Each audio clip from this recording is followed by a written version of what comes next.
தாய் தமிழ் உறவுகளுக்கு வணக்கம். அறிவாலயத்தில் நுழைகின்றார் உதயநிதி அதிர்ச்சி என்ற தலைப்பில் இந்த காணொளியை நாம் காண்கிறோம். அறிவாலயத்தில் நுழைகின்றார். 2026 தமிழக சட்டசபை தேர்தல் திமுக படுதோல்வி அடைந்தது.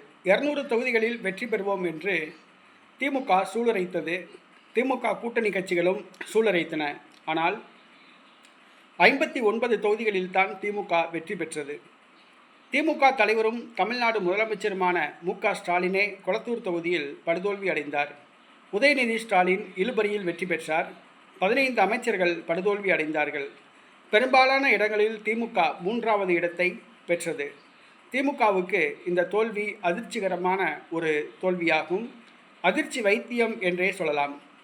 திமுக கடந்த 5 ஆண்டுகளில் கோடி கோடியாக கொள்ளையடித்தது. மக்கள் நம்பிக்கையை இழந்தது. தற்பொழுது திமுக தோல்வி குறித்து ஆராய மறுசீரமைப்பு கமிட்டி அமைக்கப்பட்டது. மறுசீரமைப்பு கமிட்டி பல பரிந்துரைகளை மு.க. ஸ்டாலினுக்கு தெரிவித்தது. தற்பொழுது கட்சியை மறுசீரமைப்பு செய்ய வேண்டிய நிலையில் மு.க. ஸ்டாலின் உள்ளார். 70 வயதுக்கு மேற்பட்டவர்களை மாவட்ட செயலாளர் பதவியிலிருந்து தூக்குகின்றார். மேலும் கட்சியில் செயல்படாத கிளைக்கழகம் முதல் மாநில கழகம் வரை பொறுப்பாளர்களை நீக்க முடிவு செய்துள்ளார். இந்த அதிரடி நடவடிக்கை திமுக தொண்டர்கள் பொறுப்பாளர்கள் மத்தியில் வயிற்றில் புலியை கரைத்துள்ளது. உதயநிதி ஸ்டாலின் தற்பொழுது தேர்தலுக்கு பிறகு அரசியலில் ஆர்வமின்றி இருந்தார்.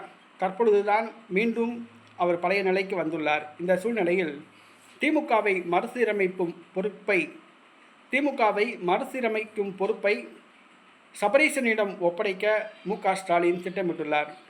திமுகவை மறுசீரமைக்க தகுதியான ஒரே நபர் சபரீசன் என்ற முடிவுக்கு வந்துள்ளார். சபரீசன் கையில் கட்சியை ஒப்படைக்க திட்டமிட்டுள்ளார். தற்பொழுது அறிவாலயத்தில் சபரீசனுக்கென்று ஒரு தனி அறை உருவாக்கும்படி உத்தரவிட்டுள்ளார். தற்பொழுது அறிவாலயத்தில் திமுக தலைவர் மு.க. ஸ்டாலின், துணை பொதுச் செயலாளர் கனிமொழி ஆகியோருக்கு தான் அறைகள் உள்ளன. தற்பொழுது சபரீசனுக்கும் ஒரு அறை ஏற்பாடு செய்யுமாறு உத்தரவிட்டுள்ளார். இனிமேல் அறிவாலயத்தில் தனக்கு ஒதுக்கப்பட்ட அறைக்கு வந்து சபரீசன் கட்சி பணிகளை மேற்கொள்வார். ஆனால் கட்சியில் அவர் பொறுப்பாளர் கிடையாது. மறுசீரமைப்பு செய்யும் நடவடிக்கைகள் அவரிடம் ஒப்படைக்கப்பட்டுள்ளன. ஏற்கனவே சபரீசனுக்கும் உதயநிதிக்கும் 7ஆம் பொருத்தம்.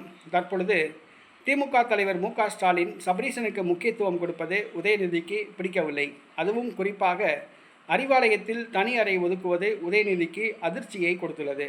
சபரீசன் கை திமுகவில் ஓங்குகிறது. இது கனிமொழிக்கும் மிகப்பெரிய ஒரு அதிர்ச்சியை கொடுத்துள்ளது.